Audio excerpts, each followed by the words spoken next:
You also had a relationship with Tupac. Tupac, man, yeah. Tupac, man. I remember the day I met Tupac, man. It was the day that Bill Clinton got elected into office. Oh, wow, and I just moved to LA, and they were finishing up some scenes on Poetic Justice that my brother was in. Joe said, let's go on set, and they shooting some pickup scenes from Poetic Justice. So we went on the set, and Tupac was leaving, and we were walking on. Tupac was, he went in one of his rants because he was, that case was coming up. Like, man, these mother, I'm gonna go ride on these mother. And then Joe was like, look, man, you're a celebrity now. You can't do that. If you go get it, have somebody else do that. Because people don't realize how young Pac was. Oh, he was young, man. Yeah. And then we went and met Janet, and that was like, at age 23, you meeting Janet Jackson.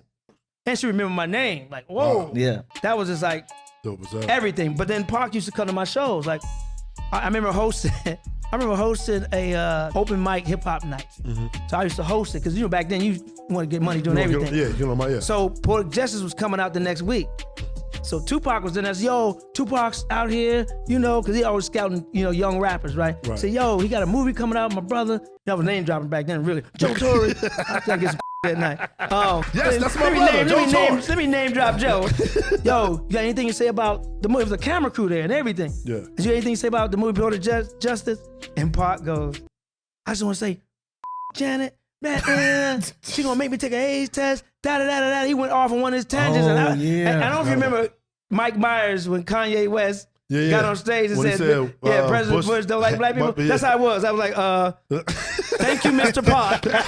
Back to you, Jim. But damn, that is right. I'm new to LA. Right. I'm still, I wasn't a comic a year. Yeah.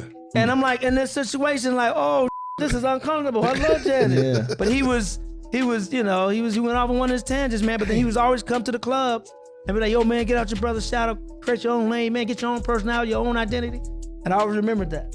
Man, and Pac passed when he was 25. So all of these iconic stories that we hear about him, he was so young, and people don't even realize how youthful he was. But you know what? I went to a sermon. I can't remember this pastor's name, but he hit it around the head. He said, we're always worried about how long we live. But he said, Beethoven died at 23. Dang. Martin Luther King died at 38, 39. 39, yeah. And Jesus died at 33. But we still talk about all of them. So it's about your impact. Yeah. Not your age, Not your age. Because there's some old ass fools out here. That's a fact too. So if you focus on your purpose and why you're here and your impact on people while you're here, that's more important than how long you live. Right. Because we still talking about Jesus. We still talk about Martin Luther King. We still talk about Beethoven. And all their works are still in play. Let that big talk.